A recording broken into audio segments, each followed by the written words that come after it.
Hi நண்பா நண்பீஸ் இந்த பதிவில் என்ன பார்க்கலான்னா ஆஸ் யூஷுவல் கவர்மெண்ட் எம்ப்ளாயீஸ்க்கான ஒரு மாசான அப்டேட் பற்றி பார்க்கலாம்.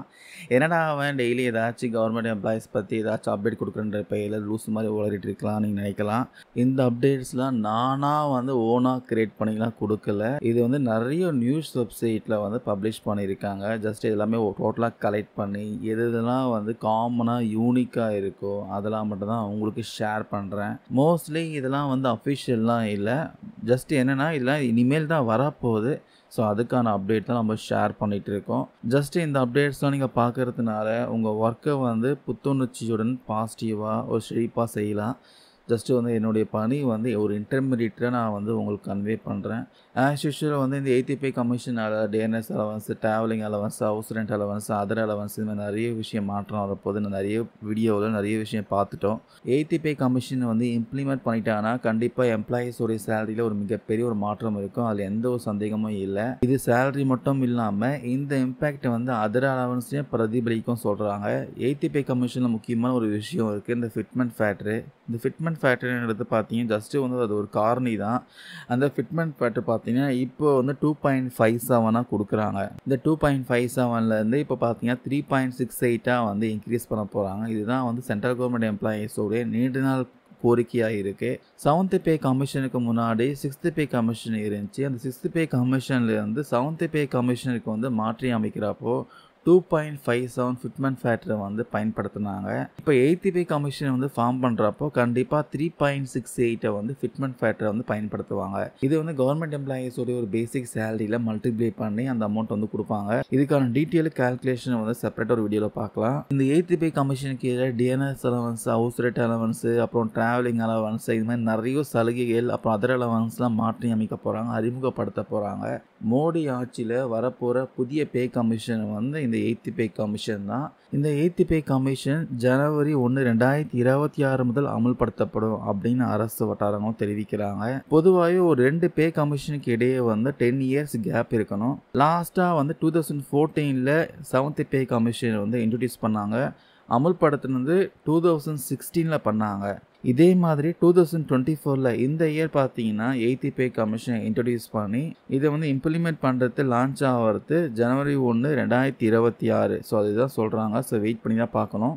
இன்னும் இருக்க இந்த 1.5 வருஷத்தில் பார்த்தீங்கன்னா அந்த புதிய ஊதிய குழு அமல்படுத்துறதுக்கு தேவையான நடவடிக்கைலாம் எடுக்கணும். அது கரெக்டாக இருக்கும். அதுக்கான அனௌன்ஸ்மெண்ட்டு இப்போ வரப்போகிற பட்ஜெட் இருக்குன்னு சொல்கிறாங்க. ஸோ பட்ஜெட்டில் அனௌன்ஸ் பண்ணி 2026 ஜனவரி 1 முதல் பார்த்தீங்கன்னா இது நடைமுறைக்கு வரப்போகுது. 8th பே கமிஷன் நடைமுறைக்கு வரப்போகுது. ஸோ இப்போ வரப்போகிற பட்ஜெட்டில் என்னெல்லாம் அறிவிப்பு இருக்கும் அப்படின்னு ஒரு கணிப்புகள் வெளிவந்திருக்கு. சென்ட்ரல் கவர்மெண்ட் எம்ப்ளாயீஸ்க்கான சேலரி, அலவன்ஸு, அப்புறம் ஓய்வூதிய பலன்கள் இதெல்லாம் மேம்படுத்துவதற்கான ப்ரொபோசல் விஷயமா சென்ட்ரல் கவர்மெண்ட் முடிவெடுப்பாங்க. அது இல்லாமல் 8th பே கமிஷன் குழுவை ஃபார்ம் பண்ணுறதுக்கும் மத்திய அரசு அறிவிக்க போகிறாங்க. ஸோ இதெல்லாம் பட்ஜெட் இருக்க அதிக வாய்ப்புகள் இருக்குது. சென்ட்ரல் கவர்மெண்ட் எம்ப்ளாயீஸோடைய குறைஞ்சபட்ச அடிப்படை சேலரி பார்த்தீங்கன்னா 18,000 இருக்குது. இது இதுக்கு முன்னாடி 7,000 இருந்துச்சு. இப்போ இந்த ஃபிட்மெண்ட் ஃபேக்டர் பார்த்தீங்கன்னா 2.57லேருந்து 3.68 இன்க்ரீஸ் ஆச்சுன்னா இந்த பேசிக் சேலரியும் கண்டிப்பாக இன்க்ரீஸ் ஆகும். அதில் எந்த மாற்று கருத்தும் இல்லை. இந்த ஃபிட்மெண்ட் ஃபேக்டர் இன்க்ரீஸ் ஆச்சுன்னா லெவல் 1 எம்ப்ளாயீஸோடைய பேசிக் சேலரி பார்த்தீங்கன்னா 7th பே கமிஷனில் 18,000 இருக்குது. இது 8th பே கமிஷனில் 26,000 வரைக்கும் இன்க்ரீஸ் ஆகிறதுக்கு வாய்ப்பு இருக்குது. அதிகபட்சமாக பே மேட்ரிக்ஸ் லெவல் 18ல் இருக்க எம்ப்ளாயீஸோடைய பேசிக் சேலரி 2,50,000 இருக்குது. இது 3 lakhs வரைக்கும் இன்க்ரீஸ் ஆகிறதுக்கு வாய்ப்பு இருக்கான். அது இல்லாமல் இந்த 8th பே கமிஷனுக்கு கீழே கண்டிப்பாக இந்த DNS allowance, house rent allowance, travelling allowance இது போன்ற சலுகைகளும் இன்க்ரீஸ் ஆக போகுது. இந்த 8th பே கமிஷன் ஃபார்ம் ஆன உடனே இந்த பணவீக்கம் மற்றும் தினசரி வாழ்க்கை செலவில் ஏற்படக்கூடிய மாற்றங்கள் சமாளிக்கும் வகையில் இந்த அலவன்ஸ்லாம் மாற்றி அமைக்க போகிறாங்க. ஏற்கனவே சென்ட்ரல் கவர்மெண்ட் எம்ப்ளாயீஸ்க்கான இந்த ஜேசிஎம் செயலர் சிவகோபால் மிஸ்ரா பார்த்தீங்கன்னா இந்த 8th பே கமிஷன் விஷயமா சென்ட்ரல் கவர்மெண்ட்டுக்கு ப்ரப்போசல் அனுப்பியிருக்காரு. 8th பே கமிஷன் ஏன் ஃபார்ம் பண்ணி ஆகணும், அது தேவைகள் என்ன, ஏன் இது உடனே அமல்படுத்தி ஆகணும், இது மாதிரி டீட்டெயிலாக பார்த்தீங்கன்னா ஒரு ப்ரப்போசல் அனுப்பியிருக்காரு. சென்ட்ரல் கவர்மெண்ட்டும் பார்த்தீங்கன்னா அதில் ஒர்க் பண்ண ஆரம்பிச்சிட்டாங்க. பட்ஜெட்டில் இதுக்கான அனௌன்ஸ்மெண்ட் இருக்குன்னு சொல்கிறாங்க. Once 8th pay commission form பண்ணிட்டாங்கன்னா கிட்டத்தட்ட வந்து 1 கோடிக்கு மேற்பட்ட எம்ப்ளாயீஸ் பென்ஷனருக்கு ரொம்ப பயனடைவாங்கன்னு சொல்கிறாங்க. இப்போ இதுக்கு நடுவில் இந்த இயருக்கான செகண்ட் ஹாஃப்க்கான டிஎன்எஸ் அலவன்ஸ் இன்க்ரீஸ் பண்ண போகிறாங்க. இது வந்து 4% இன்க்ரீஸ் பண்ண போகிறாங்க. தகவல் வெளியே வந்திருக்கு. இது வந்து யூஸ்வலாக பார்த்தீங்கன்னா செப்டம்பரில் பண்ணுவாங்க. செப்டம்பரில் பண்ணி பட் ஜூலை 1லேருந்து கணக்கிடப்பட்டு கொடுப்பாங்க. ஸோ ஒன்ஸ் வந்து டிஎன்எஸ் அலவன்ஸும் இன்க்ரீஸ் ஆச்சுன்னா இப்போ இருக்க டிஎன்எஸ் அலவன்ஸ் 50லேருந்து 54% வரைக்கும் இன்க்ரீஸ் பண்ணுறதுக்கு அதிக வாய்ப்புகள் இருக்குது. இந்த அப்டேட்லாம் வந்து கூடி சீக்கிரமே கவர்மெண்ட் எம்ப்ளாயீஸ்க்கு வந்து அஃபிஷியலாக வரப்போகுது. வெயிட் பண்ணி பார்க்கலாம். இந்த பதிவில் நான் ஷேர் பண்ண தகவலாம் யூஸ்ஃபுல்லாக இருக்கும்னு நினைக்கிறேன்.